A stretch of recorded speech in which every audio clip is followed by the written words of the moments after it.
Hello and welcome back to another episode of This Round Is On Me. We are in the month of Feb, which is the month of love. And so the guest of my show today is someone who's in the business of love. She's Naina Hiranandani, co-founder and COO of Sirf Coffee, a dating platform for the global Indian. Set to help people find love in modern times, Naina has a deep understanding of the Indian and international dating landscape in her journey at Sirf Coffee. And prior to her entrepreneurial journey, Naina started her career as a journalist with the Indian Express and joined Ogaan Publications, which runs luxury and fashion publications such as ELLE India. She's contributed to GQ, Sommelier India, the Indian Express, Harpers Bazaar, Tweak India, Hindustan Times, and loads more. And also consulted as content director with a pan-India brand consulting and PR agency that helps build and grow luxury lifestyle labels. But today, of course, we're going to be talking to her all about love. So join us after a quick break. Hello. It's been another great week on the IVM Podcast Network. We have a special announcement introducing Club Paisa Vaisa, where you get episodes of Paisa Vaisa 3 days before release, bonus and ad-free content, and access to the full show archive. So get your yearly membership today for only Rs. 699. Log on to club.ivmpodcast.com/Paisa Vaisa. On Cock and Bull, Cyrus is joined by Ayushi and Masoom. They discuss Alka Yagnik becoming the most streamed singer in the world and a man setting his luxury car on fire after a breakup. On The Origin of Things, Deepak drops hints at a music personality who was inspired after he hit a pub for a drink. Tune into the episode to know who he is. On Nankari, Archit talks to Lokesh Rao, founder of Trace Network Labs. They discuss how metaverse works in the field of fashion and lifestyle. And on This Round Is On Me, Gauri Devidayal welcomes pioneers of the wedding business, Joseph Radhik and Devika Narayan. The duo are responsible for creating the fairy tale weddings of some of the biggest Bollywood celebs. And once again, don't forget to visit our merch store on ivmpodcasts.com. We have some exciting stuff for you over there. Please check it out. Follow us on social media. We are IVM Podcasts on Twitter, Facebook, Instagram, and LinkedIn. If you like our shows, please spread the word, tell your friends about it, and don't forget to rate and review us wherever you're listening. You'll also find our shows on youtube.com/IVM Podcasts. And finally, we would like to thank our sponsors this week, Yono SBI, Capgemini, and HDFC Mutual Fund. Thank you for making this possible. Welcome to the show, Naina. It's great to have you here in a very different avatar from what I've known you before, which is as a writer. I think that's when we first met, when you were, writing for Elle, was it? That's right. We did the first magazine feature for The Table. Yes. And it was amazing. And I was just talking to your team and seeing how much you've come, like, full circle. You're like this, fancy podcaster now. So I think we've both had so many changes. True. But it's a pleasure to be here. Very excited. We are here to talk all about swiping right and left and not. But tell us what's happening and, what's it like to be on the dating prowl in the city? So I think if you talk to anyone who's single and looking, all they will do is complain. They will just talk about how hard it is to meet the right kind of person. Also, if you are a fairly successful, working up the ladder, very busy, you've got a whole bunch of things going on. Like a Bombay person will have family stuff, social life stuff. Then you've got little different groups. Like there'll be a gym group, there'll be like a gymkhana group, there'll be like school friends and stuff like that. And then how do you sort of put yourself in a situation that's conducive to like dating? You've grown up with certain people, they're either not single anymore or they're not right for you. And then, there's no curated environment. This is not like San Francisco or Singapore, Dubai, where like you're at a bar, you see a cute guy, and you'll go and talk to him. Like people don't do that, right? Exactly. So like 10 years ago, I remember when we, much in the early stages of Sirf Coffee, and I was working with this really pretty girl, dynamic architect from South Bombay. And she said, okay, let's do this, And I said, okay, great. This is this is the email. This is where you need to be. You just need to meet the guy. And she said, I thought you were going to be there. And I What? said, she said, you can sit at another table. And I said, what? And like watch you? Yeah. So I think there's been, a culture of not like really dating consciously. It's been like I met this person through my aunt, my uncle, my friend, through school, and then a little bit of like on and off getting to know each other. And that's thankfully changed a bit, where like people are, like you said, on different mediums, on apps, and they're making a deliberate choice to go out there and find a partner, right? So it's been quite a progression. But yeah, I think organic ways of meeting people. someone is still very difficult. Like they'll say, go to a gym, go to an open air concert. It's hard to strike up that conversation. Like I tell people now, and this is probably embarrassing, but if I'm setting a friend up or like talking to a new person, and they're like, how do you do it like with so much confidence? I said, I'm married. I have no shame. Like they can laugh at me, judge me, and like I'll talk to people in an elevator. I'll talk to them at like, I remember I was at Talk to them as in about like what their. I'll just be like, hey, what's up? Like, they're talking to someone else, and then I'll overhear something and I'll make conversation about it. Just recently at the event I was at, there was someone complaining about how you don't get good hummus in the city. I said, wait, you do. Here is where you go. And then I started talking to him. But that kind of like, it's hard for I think people. Not to everyone just, is cut out to no, strike no. up conversation, Yeah. and be social. And, of course, that's all the different personalities that you're dealing with. But, I have to tell you something really funny about like my dating. So when I moved back to Bombay in 2000 and like right at the end of 2007, funnily enough, I did meet Jay at a bar. But he wasn't a complete stranger. He knew my sister, and he happened to be there, so she introduced us. So it wasn't like fully random, but yeah, I mean it was strange enough to me. But of course, we didn't plan on dating at that point. It was just being polite. But my parents actually set me up on a date, and I was really kind of against the idea because I just associated that with then arranged marriage. And they were like, hey, you've moved back after like 9 years. A lot of my school friends were now all over the world, and I was kind of getting settled back into the city that I'd grown up in. And so they set me up on this date with the son of like really close friends of theirs. And I remember when he came to pick me up, and we went to the Moshe's at Crossword at Kemp's Corner, and I could have sworn I thought he was queer, and or just very in touch with his sort of feminine side. And I was just like, I don't think my parents know him. They'd never met him. They knew his parents, and so just assumed good pedigree, like good family, everything, like must be. It's referencing, right? Exactly. It's just, and I close got by. back home, and I was just like, I don't know, Mom, if you kind of knew what you did right there, but hey, like Thanks for the trauma. thanks for the coffee, I guess. No, and like, I mean, we've stayed friends and things, but it was an interesting experience, right? And anyway, I mean, coming back to what you guys are doing.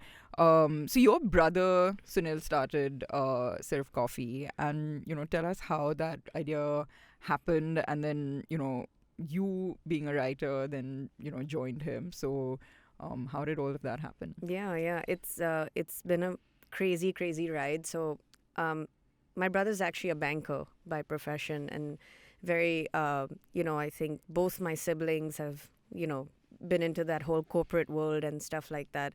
But back when I think we were growing up, so we grew up outside of India. We grew up in Southeast Asia. We had a very international upbringing where our parents weren't like enforcing stereotype, Indian values down our throats. They're like, well, look, we're desi, so here's what we do, and then the rest is what you're absorbing or like involving yourself with. So having a very diverse, for example, friend circle, right? I went to a United Nations school. I had like friends from like over 20 countries in one classroom. So being open-minded, being able to like talk about different things, finding like middle ground. And then you come of age, right? So your desi parent then will ask you, Acha, so kya ho raha hai on this front? That desi bit never leaves. our Yeah, desi no. parents. This is a universal problem. This transcends boundaries. So, I think he was in that because he's 4 years older than I am. He was in that position first, and he's like, he had dated women, and he's like, there's no one I want to bring home to mom and dad. So, like, I don't have anyone in mind. So my mom's like, great, no problem. Why don't you give me your biodata and I can hook this up for you? And he's like, what? Like, you want a CV? And what are you going to do with that? And she's like, I will circulate it through my contacts. And then, the parents will have a chat. So that's the first filter. And then if, the trickle down effect is positive, you guys can sort of, get to know each other. And I think that just was like a huge shock to our systems, and just because you've been in relationships, you've met people organically, you know how to flirt, you know how to make conversation, and you're like, what is this? And more importantly, the vetting mechanism is flawed. Like you said, a lot of like community matchmaking. My parents were at a point where like we're Sindhi, and then there's subsects of Sindhis, and they're like, oh, we are these types, we're the businessman community, and I'm like, are you shitting me? Like, it's like how you advertise on Meta, right? It's like, let's apply 20 filters and then one person will emerge, only for you to realize that you guys have nothing in common and you don't get along. So he started, thinking, and he moved to India for a short stint with HSBC in South Bombay. He was meeting like these great people who, came back from the US or wherever. They were working in different places, and they're all like, we're single. We don't know how to meet people in the non-arranged way. Like, how do you, so he started working on Sirf Coffee right then, launched it in India, and then moved to the Middle East, actually. So the idea germinated then when we had family, friends, colleagues who were stuck in this situation. And they're like, I'm a mix of Eastern and Western values. I need to, I don't want to be on the domain name that has the word wedding in it. That's been around for a while because there's also no privacy. There's no discretion. So like if there's everyone knows you're on it, basically. Yeah, and if there's a woman who's like a C-level executive, she went to good school, she busted her ass to be there. To publicly be on a platform that's like, hey, I'm single and I'm looking, is like super awkward. But is it though?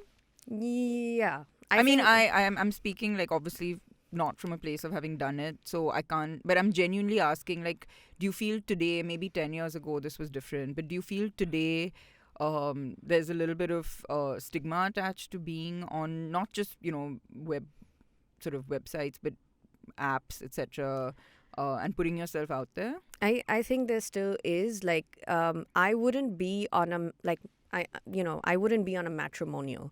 I feel like it's too, I feel like a commodity, especially for women. We're judged on like what our height is, what our complexion is. Are we like slim or, curvy, or like, it's crazy. There are filters for like complexion, which blows my mind. I mean, Gauri, I meet women who unfortunately at the point where they come to us, like they feel like shit about themselves. They're just like, I've been told I'm too educated, I'm too tall, I'm too this, I'm too that, but I'm me and I can't change that. So how do I just find somebody who will accept and love me for who I am? So I think your privacy is out the window. The minute you're on whether it's an app or a matrimonial, if you're okay with it, great. There are people who like sometimes work in a law firm and you're swiping left or right. They're like, my boss is on the same thing, my associate's on the same thing. And then you walk into office and then they're gossiping about you, saying, Acha, maine to Natasha ko dekha tha, kal raat, she's on some kind of app. So I think there's a way to put yourself out there, in a way that feels comfortable for you. If you love that stuff, more power to you. But my whole problem with also the online medium is volume. So you are one of like 100,000 people that people have to filter through and choose. Like they're choosing the best bunch of spinach to buy for the day, which is what actually bothers me. So I know all the things that you're not, but tell us what you are. So Sirf Coffee is essentially a bespoke matchmaking platform for global Indians. And that doesn't mean only for Indians overseas. Like I've been asked many times, they're like, do you service people in Delhi? And I'm like, yes, we do.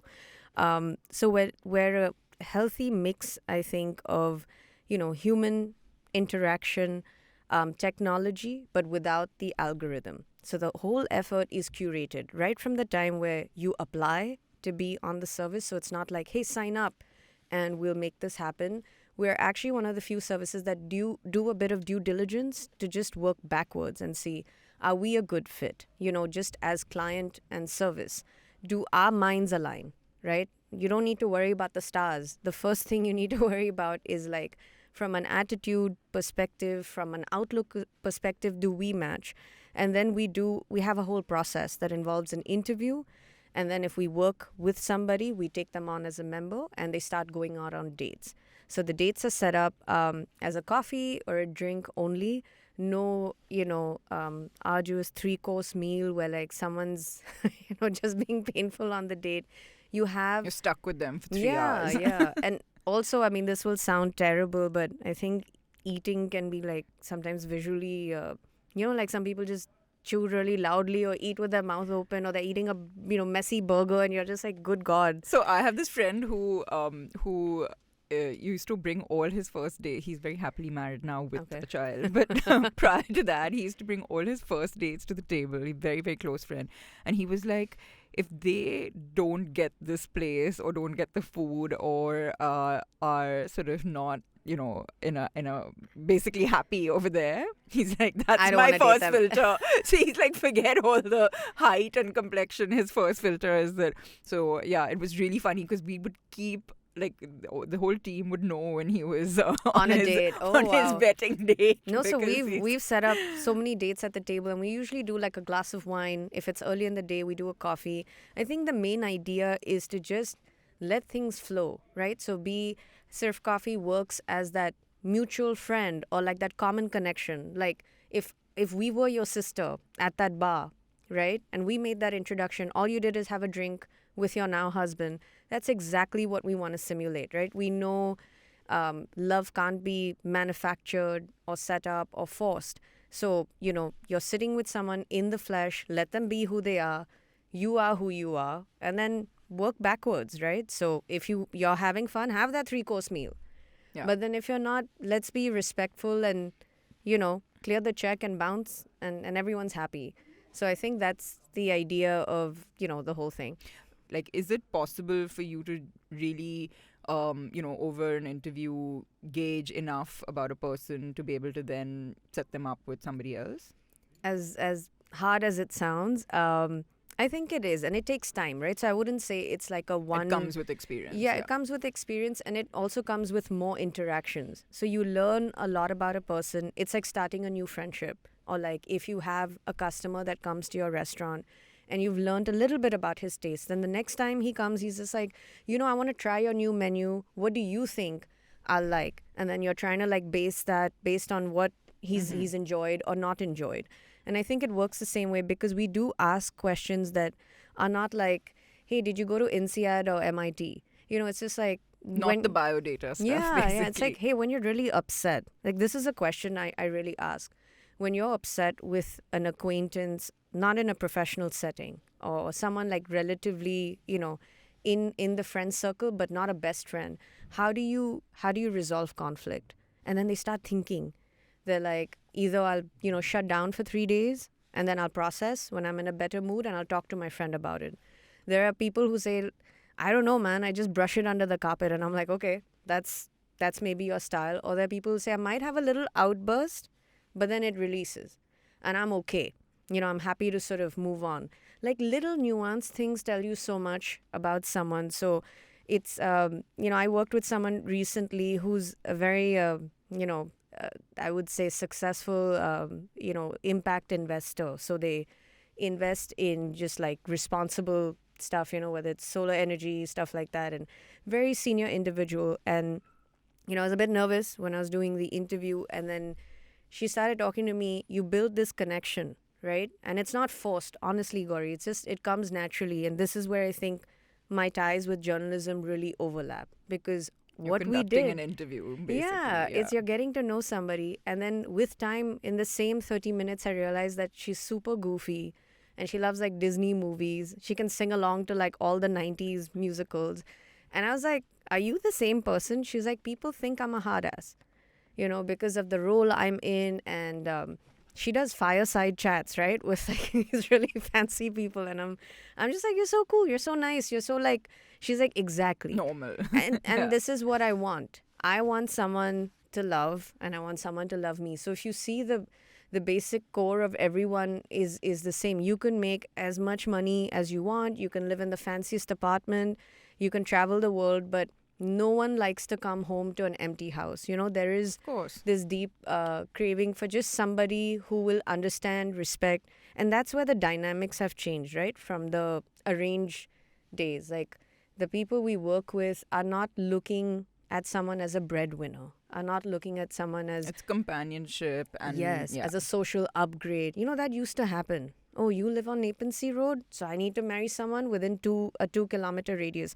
I've gotten all these requests 10 years ago. In fact, I met someone very recently who said the same thing. My PIN code is very important. I said, then maybe you're at the wrong service, because I need to match you with a great guy, and homes can keep changing, but his foundation should be robust.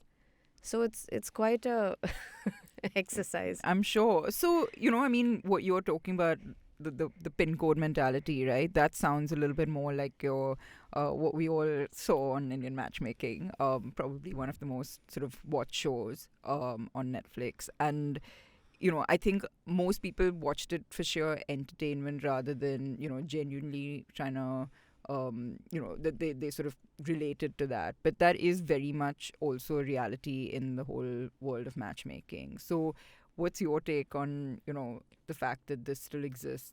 No, so I think I would like to use this opportunity to publicly thank Seema Auntie, because she gave us so much business in this time period. Like, people saw the show, and I think there were two reactions.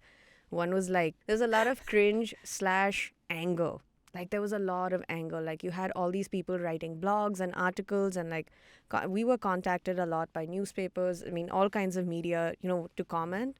And then there was a segment that actually believes in this process and thinks it's kind of cool. And it has nothing to do with also like just Indians in India. If you realize, like, these are requests made by third generation Indian Americans or Right. British Asians and stuff like that. It's really crazy when you think about it. So I think my personal view is that this stuff exists, right? When people were getting angry, I said, guys, but this is holding up a mirror to our society. How can you not see it? This is what your parents are engaging There's in. demand for it, Yes, basically. yes. And I mean, I'm in my mid-30s. I went to college in South Bombay. I have peers who have consulted Seema Taparia, right? So that means it's not so far removed from our reality. On the other hand, there was so much comic relief, so the memes were great. That was fun. And I think a lot of people got this jolt. Ki, like, if I don't do something, I might end up on one of these things. And they came to us, like, I got a lot of messages from clients that like, thank you for helping me meet my husband without all of this.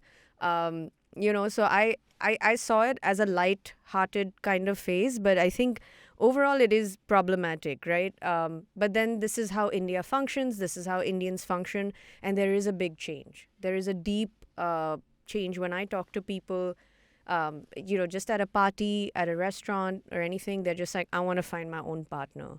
I don't want to involve mom and dad. Like, they've done what they had to do with helping me shape into my own kind of person. I have opinions, I have thoughts, I have dating experience. So that's also like a really nice change, and it doesn't need to be with a certain class of people or certain exposure. There are people in tier 2 and tier 3 cities, who are contacting us, and they're like, I live in Chennai, I am frustrated. Can you help me? What you're describing, is this really a sort of tier 1 city, for want of a better description, solution that you're offering? And the fact is that there are a lot of places and people who do think that hey, it's perfectly normal. I mean, a lot of our parents' generation met this way. They're still married, and there's in theory nothing wrong with it, right? Like, they've grown to love each other maybe rather than it happening before marriage. And the fact is that, like, financial security or stability or equality are things that people do consider. I mean, even if my parents are completely liberal, they want to know that their daughter is going to be, Safe and sound. Yeah, I mean, I think it's a fair, we might be sort of, how do you say it, just simplifying it a little bit when we talk about the biodata matchmaking. But I think that it is a reality that a lot of parents are concerned with and maybe don't know otherwise, right? Like don't know about an alternative, and they feel that if I leave it to the child, they might kind of just mess their lives up, or that's where I think the ideology may come from. I don't know. As a parent to a 9-year-old, I'm not in that situation yet. But the fact is that, first of all, this has worked in the past for parents' generations, but also even in our generation, I have friends who've had arranged marriages, right? The fact is that this is a marriage not just between two people, but two families. So when you're doing what you do, how do you then, bring the families sort of together? It's not, is it that, hey, we've brought two people together, they've hit it off, great, like, step one, check. But now what happens when, say, families don't approve? Like, is that where you're like, where we did our bit and that was our commitment, the rest is kind of down to you now? Like, how does that sort of play a part? Because families are, whether we like it or not, they do play a part in the decision making. No, fair enough. I think we're very cognizant of like the various nuanced layers to like matchmaking, whether it's cultural, socio-economic, whether it's like also religious or community based, right? It's just a comfort level. When someone's coming to a Sirf Coffee, it is a premeditated setup, right? That just, if I can choose, why not? These are my preferences.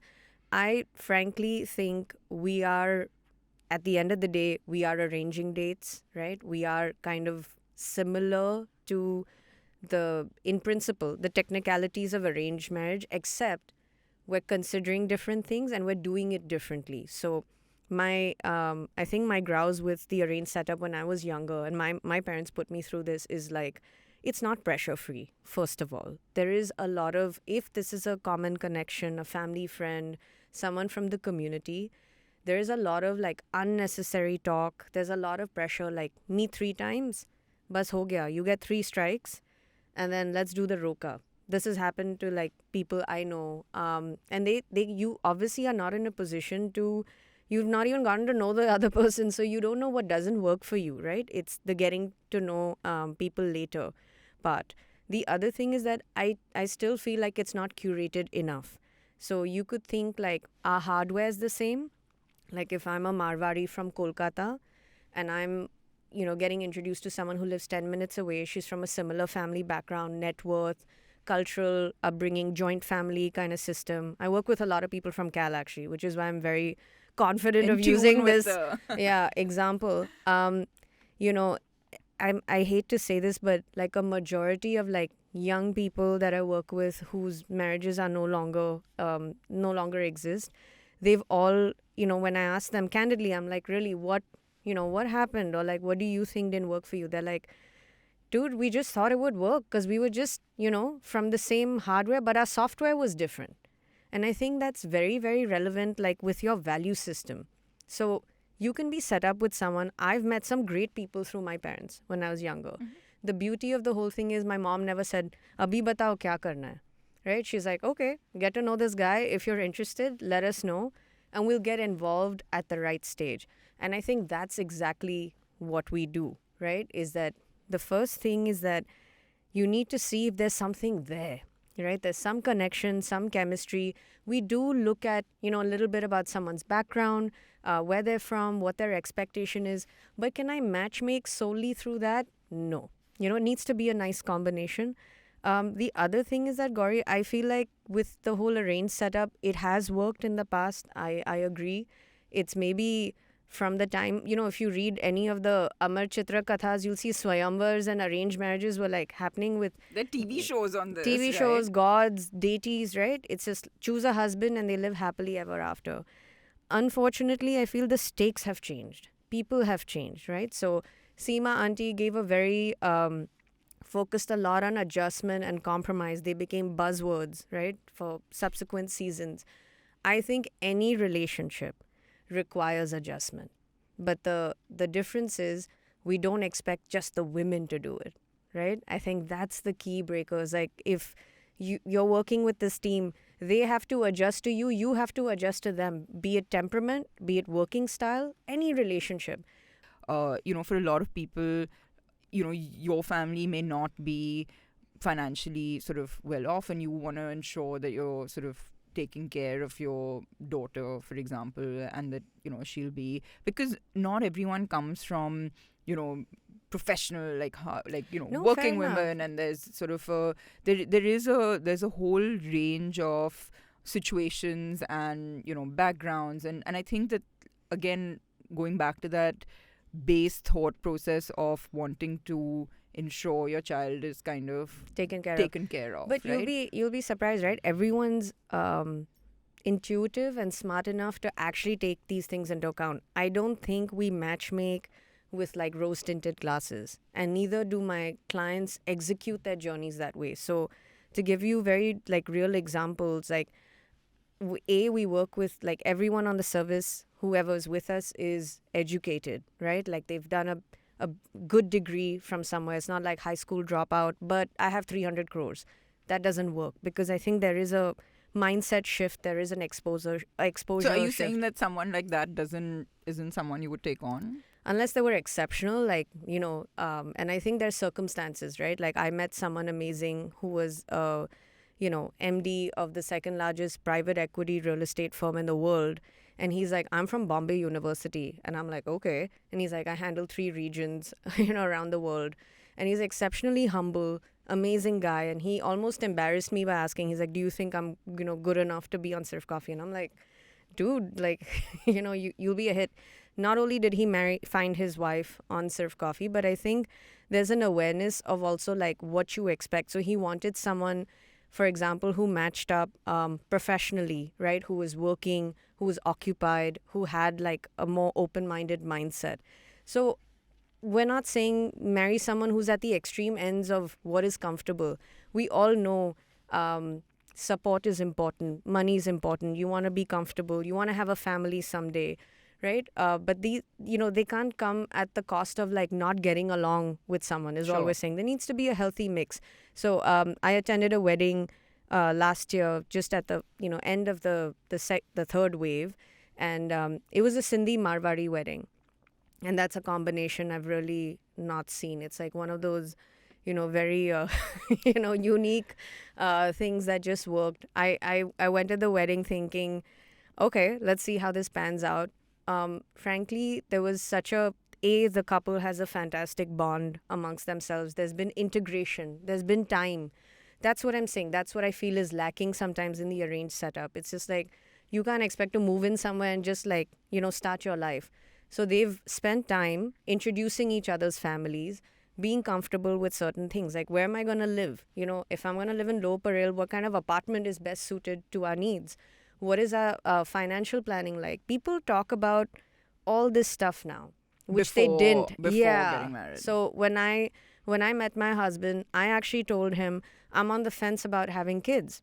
Is that okay with you? In fact, I'm 3 months older than him. I'm like, is this going to be another problem, in your setup? And he's like, what are you talking about? Because he was so far removed from, like this kind of reality. I said, this is stuff I've been asked, right? So I just want to make it clear. And you may evolve and grow with time as a couple individually. But I think what makes, and I'm not trying to, blow our trumpet here, but in the 10, 12 years we've been matchmaking, I see that everyone who, got together is still together. And they now have kids who are 5 or 6 years old. There is, I got a message last week from one of my clients who's in his 40s, and they had twin girls, with his wife. He met his wife fairly late in life because he'd been married before, and then, you kind of lose hope. but Catholic, runs a shipping company and is married to a Sindhi, and they got married in a gurdwara and they did a church wedding. So I think now there's just so much awareness, understanding. As much as hard as it may sound, I think parents really do want the best for their kids. They just want you to be happy, right? And they're like, look, if you're on board, this guy seems nice. Of course, opinions are important. When I was dating my husband, like, I had some pressure tests for him to get through. Also, I'm like, you got to meet my brothers. You got to like come home for a beer with my dad. And he's like, what now? Like, I'm really badly dressed. Like, we just went for a movie. And I said, for me, it was just like, if he doesn't show up, I felt like, maybe he doesn't have the balls. And so for me, it was like a confidence exercise. So, in a relationship, there's so many layers. Like, there are so many people who have everything in the world materialistically. They're still deeply unhappy. They're not satisfied. Their partners are cheating on them. They don't know what to do. I hear so much on a daily basis that I think everything is okay as long as you do a healthy mix of stuff. When you go too much in one direction or the other, it doesn't end well. I think the point to take away from this is, for me, that that sense of security that you're trying to give as a parent maybe doesn't come from financial security, but from mental happiness. And I think that's where the goalpost is shifting in terms of what matters and what those criteria are. While the format in terms of having people introduce you could still be the same, it's what's important, right? For sure. All our lifestyles have changed, right? Correct. Women are getting married a lot later. A lot of people are cohabiting. In fact, there are laws that don't understand how to deal with the situation Correct. of two people cohabiting and not being married, or even having children or adopting or whatever, with where there's no traditional marriage. And so the whole socio sort of cultural situation has completely changed, or changed drastically enough, where our mindset has to kind of keep up with that when it comes to how we think about matchmaking. No, for sure. And I think we are that service that doesn't have that concrete, like, hard goal of like, you have to get married also. Like, that's something I think we're very open-minded and accepting about. I've worked with people who've been married before more than once. And, you can say they're carrying, they had some baggage, they're resolved, they've gone to therapy, figured out what they want. I don't think anything should stop you from finding love. That's my core, like, belief. Like, everyone deserves to be happy, whether they're 25 or they're 65. Yeah. And I think we're just trying to do that, right? It's just, I don't want an invitation card, really. I just want to like be happy thinking that someone woke up, they're cuddling with someone, they're happy, they're feeling all warm and fuzzy inside, and that's good enough. Like, I've never followed up with someone and been like, it's been a year, kya ho raha hai? Did the engagement happen? Like, it's none of my business. It's just, you found somebody that makes you smile, that's good. So, speaking of the age range and people who've been married before, etc., is this open to everyone? What about people who aren't who are queer or LGBTQIA plus? Are you open to literally anyone and everyone walking through the door? So we at this point are open to heterosexual individuals. We're pretty inclusive on age. I would say the youngest person I'm working with is 26. The oldest gentleman I'm working with is 67 at this point. Regardless of community, religion, background. It's just, we obviously have our own internal, criteria assessment that we look at. But we're very open-minded with all. I've worked with single parents, there are people in their 40s who've like never dated. They feel like they're thrust in some, different, it's like Back to the Future, one of those episodes where they're like, what do I do? He texted me. I'm like, you text back? And then they're like, should I wait for like 2 hours, or should I? I said, whenever you feel like, you can text back. So just relax. We've been really asked, and approached by a lot of people in the queer community. And that's something we want to do. I just feel like we need a certain infrastructure and expertise to set it up. Like, to a large extent, I believe I'm good at what I do because I can relate. I've had experience. So maybe I need to find people who can help us. In fact, anyone listening to this show who, feels confident in this space, I mean, we're really exploring that, because I think, again, coming back to my fundamental belief is like everyone needs love, right? So why differentiate? So, speaking of hiring, let's talk a little bit about your team. I mean, how do you train somebody to do the matching bit? Yeah, this is one of life's mysteries, I think, because it is. I think entrepreneurs listening to this show will agree, where become incredibly hard to hire good talent that is well suited to your line of business. So there's lots of people out there, but like the right fit, right? And it's also not a traditional No, job in that no. sense, right? So it's not like project management. It's not algorithm based. You're using a lot of emotional intelligence, a lot of intuition, and I think you need to be a very compassionate person to matchmake, because if you think you're better than someone all the time, or like this is what I want to do, at the end of the day, it's the most sensitive part of their lives. It's so deeply personal that people have come to my office. Some of them are smiling, they're laughing, some of them are crying, and you need to be able to understand where this person's coming from and what do they need.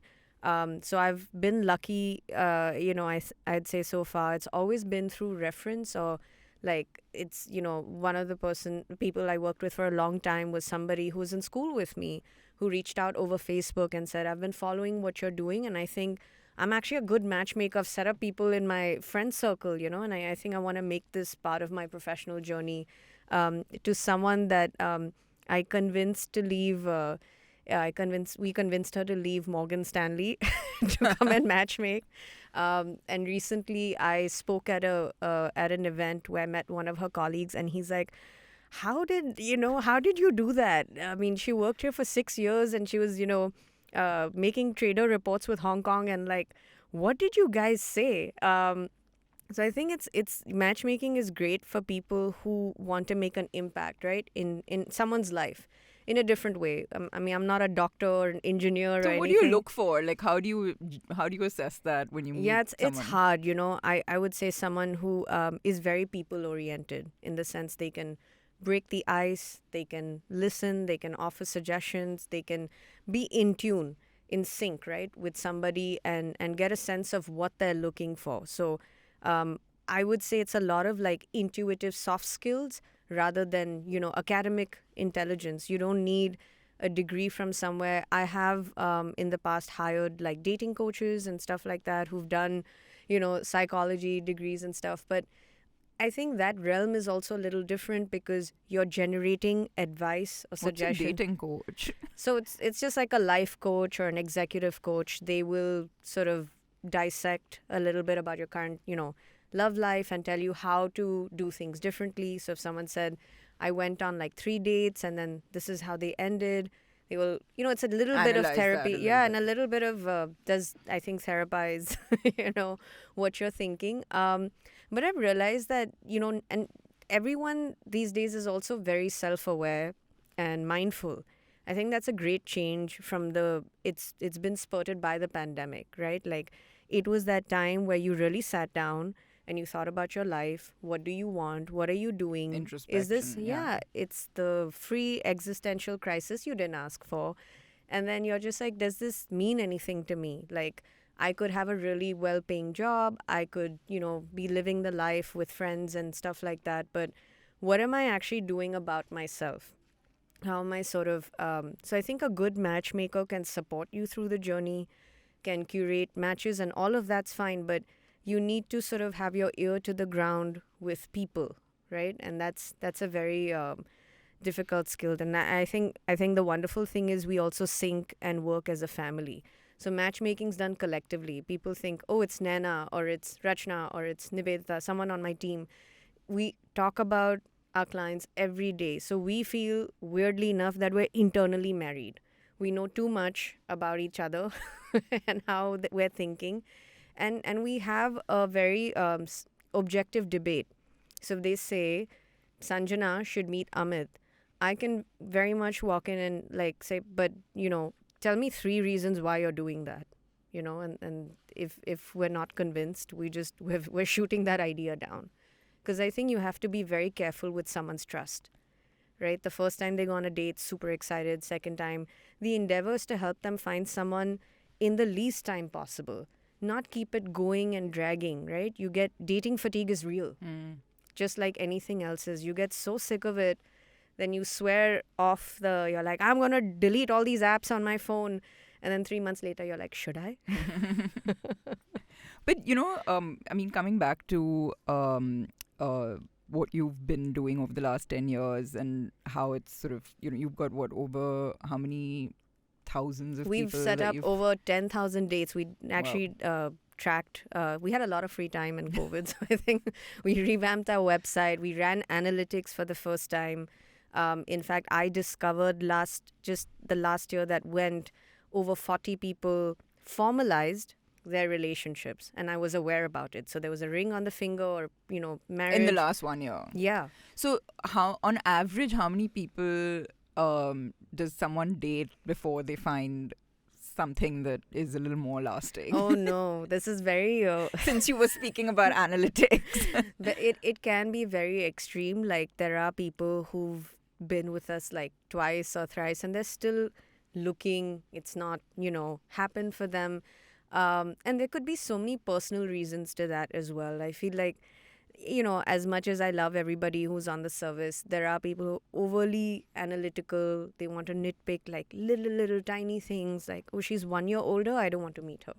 Even though she's a phenomenal match, like 90%, which is crazy, right? And then there are people who are super receptive and open-minded. So if I'm going with that demographic, I would say maybe after 3-4 introductions, they actually have high chances of meeting somebody, because they're learning after each experience. So if I've gone on a date, I really like this guy and he's amazing, and I've come back all feeling warm and mushy, and I write an email to Sirf Coffee saying I had a great time, I want to see him again. Now they come back to me and say, Prashant had a wonderful time as well, but he's not keen on moving forward. So do you have to break the Yes, bad news? we do. But I think we do it very respectfully and gently. So people are very actually happy with the process because they get some kind of closure. And I think as opposed to like someone not taking their calls and not ghosting, texting back. ghosting Sorry, is I'm like like the so worst. out of this with the lingo. But ghosting is one of the most depressing things to happen to I'm people, sure. where people just disappear. Like, I had a friend that day who said, I've been meeting up with this guy, it's going so well, like everything was rosy, and then one day she's like, he just disappeared, like nothing on. She's like, I even tried LinkedIn. I'm like, that's a bit desperate. I said, she's like, it was like a Netflix documentary, like this guy just vanished. So we close the loop, and we also try to make it a very exercise in self-discovery. So there are sometimes very clear reasons why a date's not worked out, right? Someone said something, someone's done something, and the other person's not taken well to it. And I think that's the game changer with Sirf Coffee. You can't ask Bumble why a guy didn't text you back, but you can ask me, and I will have an answer. So, when it comes to, we've seen this in the movies, right, where people have this thing that, like, if I text you, then, come and, like, rescue me from this date, or, like, rescue me from this dinner. Does that happen? Tell us some of the funny stories or, funny incidents that have happened. I think people actually really look forward to these dates, and they end up having a great time. So sometimes I remember when Cafe Zoe was around, we set up this date for like 7, and they were together till like 1:30, till the restaurant had to be like, Throw them ma'am, out. you have to leave. All right, like, so you have to go. So I think, that's fun to watch, I think, in the Hollywood rom-coms, but people come back with like, sometimes they started off with a drink, then they went to dinner, like in Singapore, then they went to like some promenade, did a walk, around. And I'm like, what? They're like, yeah, in 2 weeks, we're thinking of going to Croatia together. And I'm like, wait a second. This is like really Slow fun. down. Yeah, but I think the emotion of like the whole thing is really fun. I mean, recently, so this is a deviation from what we do, but we had a mixer. And it's something like Like a speed dating kind of thing? not really speed dating, just a singles mixer where, you have a drink, you have some good food, and you meet people who are completely single and in this specific demographic. So we did it in Worli recently at Slink and Bardo, and we started off with we booked one room. We said 50 people is enough because then you have the opportunity to speak to other people. And we started RSVPs for this event. I was almost scared because it came to a point where we had 150 people RSVP for a 60 people kind of person's event. And I'm like, how do I turn them away, right? And people were so excited. They said, all I need to do is be in a room where there are where sparks could fly. I'm happy to have that chat, like that confidence, right?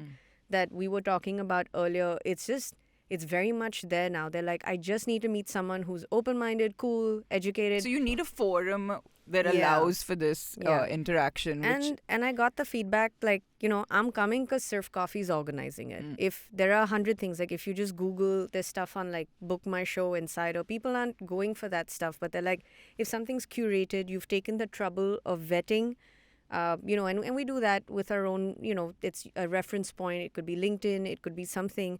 But they're like, I'm more inclined to come and just sort of meet nice people because it's something I'm not doing at all at this point. So it came to a point where I got hate mail on LinkedIn saying, my friend signed up, you didn't sign me up, you guys are terrible. And I'm just like, what? And I'm like, has something happened with this last week? So it made me realize that we're craving a good connection. There is no guarantee, on any platform, I'll be fair, right? Whether it's arranged marriage or apps or Sirf Coffee, there is no guarantee of outcome. It's so dependent on various connections. But what I really appreciate, the feedback that I get from our clients is they walk away having a good experience. They're like, I met this really cool guy. He was super interesting. And we're also judgmental, Gauri, right? We see someone and then we feel like we just know the answer in 5-10 minutes. But then you sat down, you ordered something, you were talking, and in 20 minutes, you realize that you're so wrong about this person. It was like peeling the layers of an onion. And then at the end, these people are smitten, yeah. They went from I don't want to meet this guy to oh my God, tell me more. When are we meeting again? And I have to be that depends on what he says. Sure. I'm sure a lot of your business, for want of a better word, comes from referrals and success stories. And, there's a lot of, like you said, when you do something and people actually want to come because there's a lot of trust that you've built over the years. So what do you think has worked for you to get to the point that you're at as a brand and as a business? I mean, if it was one thing, I would say perseverance. It's literally that. We started off with nothing, just as a passion project. It was an experiment, and really interesting people started, getting onto it. So the beta version is actually how Sunil met his wife on Sirf Coffee. She applied as a prospective member. He went to interview her, and she said, I like you. I don't want to meet more people. And they have 2 kids, grown kids, and now live in London. So I think it's just been that point. We started at a time, Gauri, where startup was not even a phrase. Entrepreneurship was looked down upon, really.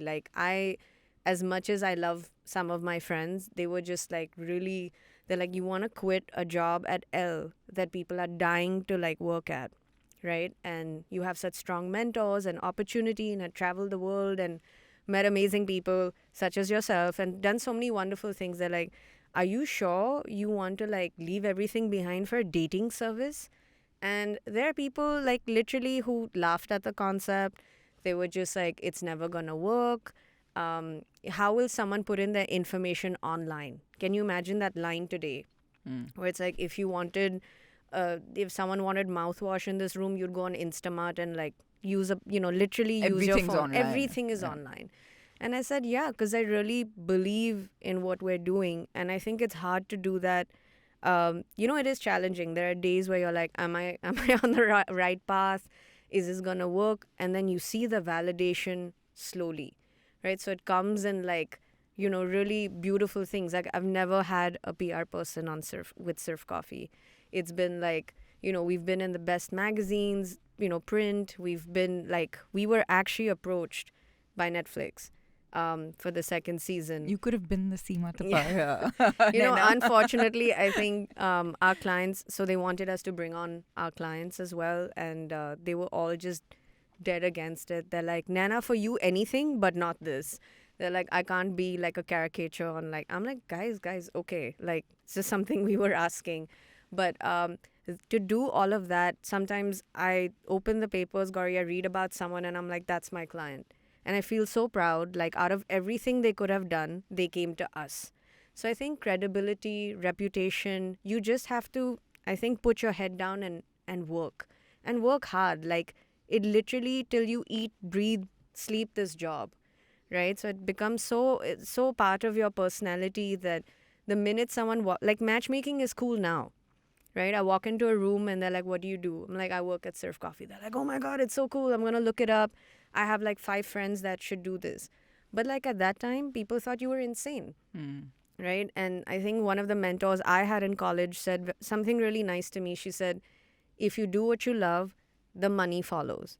Oh, right? I can vouch for that. Yeah. I mean, I think that. And I think you had a similar sort of journey as well, right? Like where you just got into something new and different, and it's very scary. And everyone told us we were completely crazy to be doing it. Exactly. So I agree with you. I think, and that applies obviously to now anything anyone does, is that do it, believe in it, do it with sincerity and, honesty. And I think that I could not agree more with that line. I've said it all the time that, do a great job and the money will follow rather than chase the money. Because now it's just every time someone watches Shark Tank, they're like, hey, why don't you go on the show? I'm like, first of all, it's not conducive to like what we're trying to do. One of the challenges as a business is like the ability to scale. I was going to just ask about that. So how would you do that? Like, is it about building your team? Is it something? It'll be that predominantly because as much as I love AI and, tech and stuff, I think you can't replace everything just yet. I think there's significant stuff happening there. It's very exciting. In fact, recently I read this really funny story in the papers about ChatGPT, right? So there's this professor in Michigan who's reading an essay on like world religions. And then they're just reading, about the burqa movement and this and that. And he's like, this essay is so well written. It was a red flag. So he reached out to the student and he said... it was too well written. He said, did you write this? Like the arguments are like really compelling. And they're like, no, I use ChatGPT. So I think while it's great and making... The match is too perfect. Yeah, it's making life easier. I feel like there's a lot of ground realities, right? Like earlier you were talking about cohabiting. I still remember I worked with this guy who was amazing. He just come back from the US. Unfortunately, he had been divorced and he came to us and he said, I looked you guys up. I just went with my gut. It made sense. I'm like, okay, cool. He's like, I have 3 conditions for you to fulfill. I said, okay. And this is where at a point I was like, this seems like a reality show or something. He said, the first thing is this person needs to be based in Bombay. I said, okay, done. That's fair. Because he's like, I don't see myself moving back or elsewhere. He's like, the second thing is they should not live with their parents. And I said, okay, what kind of bias is that? Because, with real estate in Bombay and like it's pretty expensive. It's expensive. I think it's like our culture, no? Like as Indians, until you've flown the nest, you are living with your parents. It's comfortable or, I don't know. Everyone's different. Everyone's circumstances. And I'm like, what if there was someone amazing, but they live with their parents? Like they match. He's like, Nana, you'll have to let that go then. I said, are you serious? He's like, this is what I'm saying. These are my conditions. If you can help me, you can help me. What was the third one? And then the third one was, I think it was an age cutoff. So he said someone, he was 36 and he said up to 35 is good. But, it is what it is. So he's like, I don't want to date someone who's 39 or 40. I said, okay, fair. I hear you. So he said, what do you have to say? I said, like Barney Stinson, challenge accepted. Let's do this. I said, I'll try my best. No guarantees or whatever. And I found somebody, great for him, who fulfilled these conditions in addition to so many things. He wanted someone who was global, who lived overseas for some time and all of that. But she was 36. So I had to make that phone call. And he said, Nana, but I said 35. I said, dude, if you don't go on this date, like, you can come back and yell at me. Like, I'm like, here's my number. Just feel free to just, but I'm like, please go on this date. I'm telling you, she is for you. And they have been together for 4.5 years now. Wow. They have 2 dogs and they live in Bandra. And I guess, like, one of the most amazing people I know, collectively, individually, it's just, this is what an algorithm cannot do. Right? It's these little things. Make those exceptions, basically. Make those exceptions, make a phone call. I think people, want reasoning and understanding to why they're being asked to do something. Even last year, we had someone get married and her husband happens to be married before. Again, there was a little bit of a bias, fear, some kind of stigma. I said, just meet the guy. I'm requesting you. I said, have I ever called you in 2 years? She's like, I was wondering why you've called me. I said, because of this. I said, can you please just meet him? He's amazing. It's so funny. I met him in the pandemic via LinkedIn. I have never physically met him. He was in Mahalakshmi and I was at home and he's just like, Naina, this whole interaction is ridiculous, but it's so interesting. I think I want to try Sirf Coffee. Just moved back from San Francisco. And I said, yeah, let's do it. And then I think when the city opened up, he actually called me and he's like, you guys really know the great restaurants to go to. Like, can you help me? It turned into that. And so when she met him, she never looked back. From spending New Year's together to now having a very short, private, nice wedding. It's just people need you. They need to understand that you're on their side. There's no commercial gains I have, right, from the whole thing. You don't get a bonus if they get married. No, unfortunately not. I do get I think lots of literally like blessings, good, this karmic vibe or whatever. Like I have gone to, the rare time, I don't really enjoy going to weddings, but the rare time I go and then, parents are so overwhelmed. They're like, thank you so much. They're like, I thought there was no hope for my son. You helped him. And I think it sounds like, you really, I can tell you love what you do and it's very fulfilling. It's kind of, it's like us where you probably aren't making any money, but then someone comes and says they had like one of the best meals and then you just feel like, yeah, okay, like screw all the pain that comes with this bloody business. But it's and that's what fulfilling. life is about, right? Like I think what's happened is like, Gauri, everyone, even if they're creating companies now or starting journeys, it's like to make money or exit or get funded, that whole game, right? And it's just we have clients who are like, if you ever need anything, come to us, we use your service.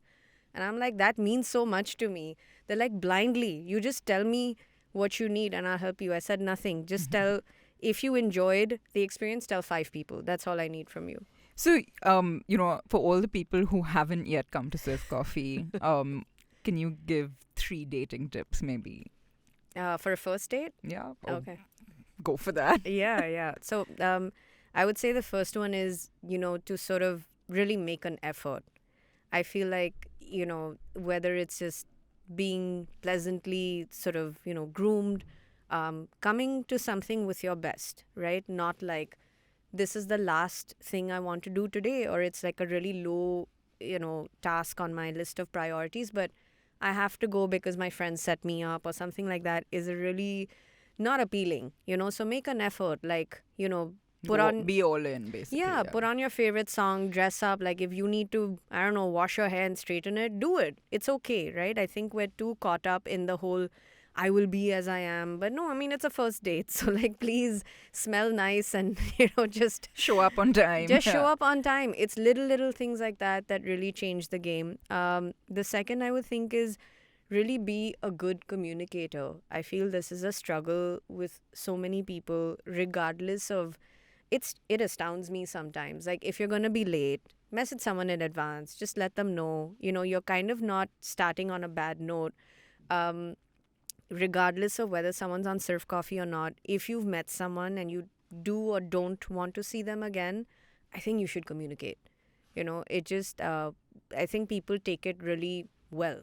They don't feel bad about it. They're like, thank God someone's, figuring out what they sort of want out of this whole thing. And that's what amazes me, because when we were younger, like Gauri, like we didn't have WhatsApp, right? Like I think the first cell phone only had SMS. but everyone had a landline, right? So now if you don't want to see someone again, I remember I used to draft a very delicate SMS. I used to send, I'm like, I think you're a great guy, but like, it's not for me. And people would respond back, really well. So I think now we're hyper connected, right? Either through DMs and Twitter and this and that. So why aren't you communicating? It just, if you're interested, please don't wait. This whole thing of playing hard to get is so overrated. Dating remorse is real. So, go for whoever you like. And the third thing I would say is like, set your intention with whatever you're doing. Like, have a goal, or like, what do you want out of this whole exercise? Like, if someone's casually dating, for example, I have no bones about that as long as you're not on Sirf Coffee, because we're not the platform for that. But be sort of, figure out what your intention is and sort of stick to that, right? Don't go here and there and everywhere. You actually want marriage, but then you're pretending to be all cool and saying, nay, I just want to go with the flow. I don't know. You can tell someone, I don't think it's uncool to say, hey, I'm looking for something long term. Why is that a crime? Or So people be honest with yourself. with yourself first, Yeah. and then you can go about impressing others, I guess. But you talked a little bit about technology earlier. Are you incorporating it in any way? I mean, how are you using it to your advantage? So we use technology primarily for just one thing, or two things rather. One is, for access, right? So I think one of the smartest things we did earlier was build a website, because it's the first thing people want to go on. Now it's Instagram. I love your unfortunately. Instagram, by the way. It's hilarious. And to me, Instagram's the new website. Yeah, but, yeah. So people say, aren't you yeah. on Insta? And I'm like, oh God, yes, we are. But we also have a website. So with this, we've been accessible to someone in Brazil, to like a little town outside Milan, to like Nagpur, to like really remote. Last year, we helped someone from the Congo find the love of her life In the Congo. in Lower Parel. What? Crazy story. I just, I've recently found out the deed was done because they were dating and then they broke up, then they got back together. But I found that crazy. And she's like, are you like, do you have clients in Africa? You need to expand. And these are wonderful, amazing people. Like, she was literally like from an expat family, US educated. Like, I'm like, why wouldn't I help you? She's like, well, I live in the Congo. I said, let's try. But she was open to someone Yes. outside of, yeah. So, proactivity, how did we leverage that was with the second way we use technologies, like dates through Zoom or like, Gmeet and stuff like that. I feel like you can't wait for someone to travel halfway across the world. You must use technology without like, I'm not saying have an online relationship at all. But what I love about dating today is that it's become incredibly easy and global. Like if I want to, I've met a great guy in Bangalore. To fly anywhere within India is less than 5,000 rupees, right? To start with. But do I need to fly to like Bangalore now without knowing him, meeting him, talking to him? Absolutely not. First step is like get on a Zoom call. It's 80%, 70 to 80% accurate on like what someone looks like, True. how they speak, confidence, eye contact, body language, and then the slim chance that you meet, in the flesh and it goes badly is actually the stats of that is very low, because more often than not, people are just carrying on from where they started. They're just like, I know what you do, I know a little bit about your family, I know what kind of sense of humor she has, and then now I'm just taking it to the next level. So even a month ago, we had someone from Canada who got in touch with someone from Bombay. We facilitated a, video thing. And then it turns out he was coming to India anyway for the holidays. And they have met. And by now, parents have also met. So, So long distance isn't something that is a problem for you. I mean, that's Nope. just something that then the two people have to figure out if they yeah. want to. And they are figuring it out with like the average Indian has aspired to different levels, right? Like we all travel, there is that interest and priority. What I love about Sirf Coffee is that this is now something that's important in my life. Like I want to, there are two types of people, I believe. One is the kind that will prioritize convenience over the person. Like I will never leave Bombay. I will never leave, Singapore. This is where my life is at. Or there are people who are restricted by professional reasons, lawyers, doctors. It's very hard to uproot yourself, go to a different region, get all your certifications again. But there is a second category, and it's very large. And it's just like, Nana, you just find me the right person. I will do everything I can in my power if that person's good for me. So obviously now if this condition, it becomes it comes with a lot of discerning factors, right? They want like some kind of perfection. They'll move, but only for purpose. Yeah. So he's like, if he's worth it, I will make it happen. What are you forecasting in the world of dating and matchmaking? So I think this is an interesting question because it's just, I think the dating world has exploded. I read somewhere that, for instance, just on the apps front, India is the second largest user base after the States, which blows my mind, right? Like, this is a country that 10 years ago we didn't know if we're going to go online to do anything, and now we're just like swiping away. So it's not a bad thing. I think it works really well for us because there are two kinds of people who come to Sirf Coffee.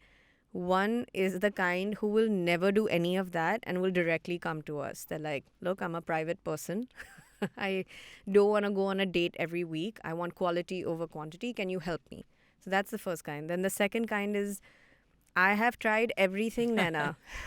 You are my last resort. You are my last resort, and if you can't do this, matlab, there's no hope. Let's drop it. I've told my parents, meri shadi kabhi nahi hogi. So that's I think accessibility has really sort of been crazy, right? Like, people are meeting anywhere across the world, making things happen. Another thing I see in India specifically is like high penetration into smaller cities. So like, we work with people in Jaipur, Chennai. I worked with someone from Lucknow who got married on Sirf Coffee, and very, very cool person. One of my favorite people. She's absolute ray of sunshine. And, I told her, I said, Lucknow, look, I mean, I don't think I can help you find someone there. She's like, no, I'm happy to. I'm mobile. Yeah. And actually met her husband. So there's a lot of like change in sort of the way people are seeing this, right? Like, 15 years ago, parents would say, I will help you find somebody. Now the parents actually contact me quite a bit. Like, as much as we have a very clear policy though, like, we don't engage as a point of contact, but they're like, how does this work? I want my daughter to do this. She lives in London. She really needs. But almost like recommending it Yes. to their children. Yeah. A lot of people I work with, I always ask them, how did you hear about us? They're like, oh, my dad's friend told me about it. I said, really? That's party conversation now? So that's a big change. And I think there is a deeper return to sort of conscious dating.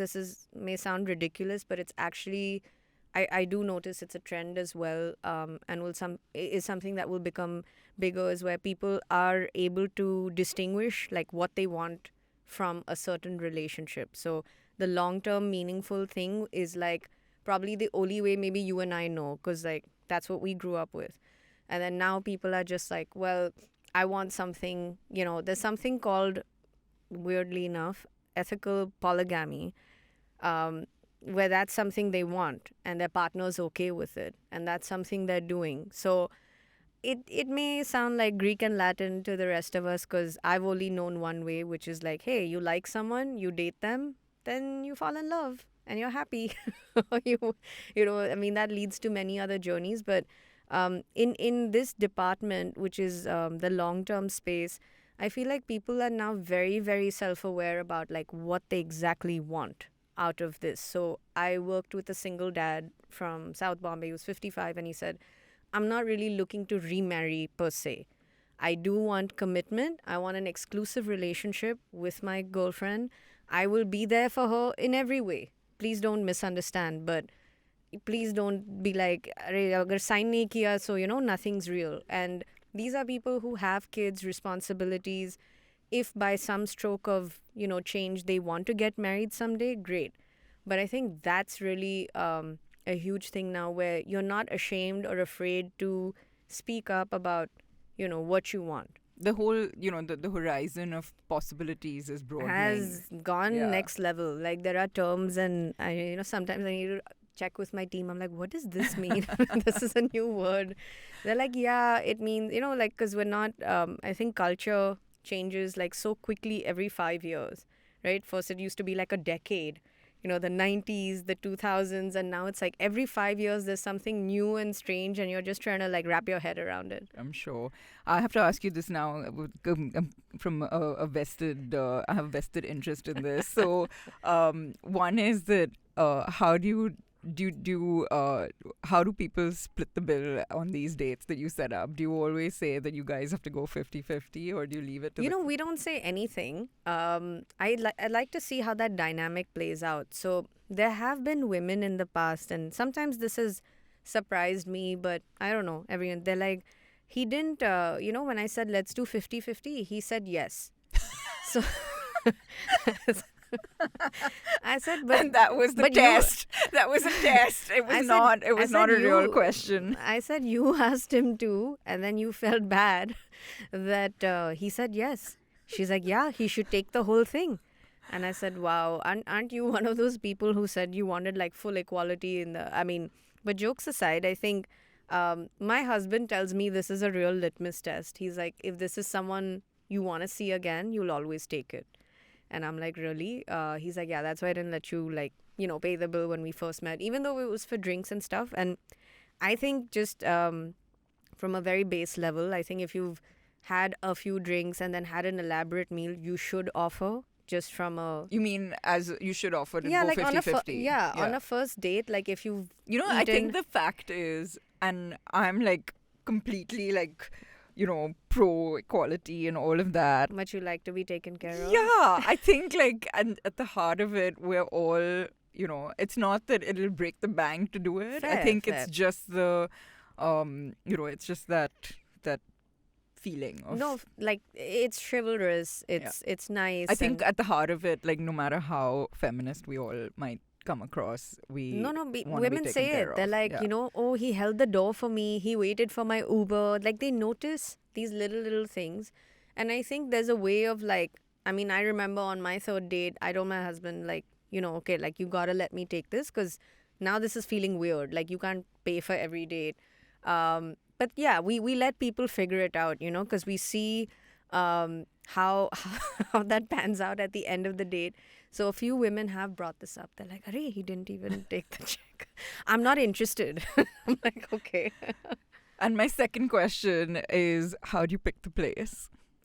So we look for bars, restaurants, cafes predominantly. I would always want Sirf Coffee to be a safe experience, right? So a place we've been to, we think is a great date spot. Not too noisy, and then not so secluded. Like, I love when in the arranged setup, they'll always set you up in a 5-star hotel. Yeah. The coffee, the all-day coffee please show. Please go to Sea Lounge. Sea Lounge.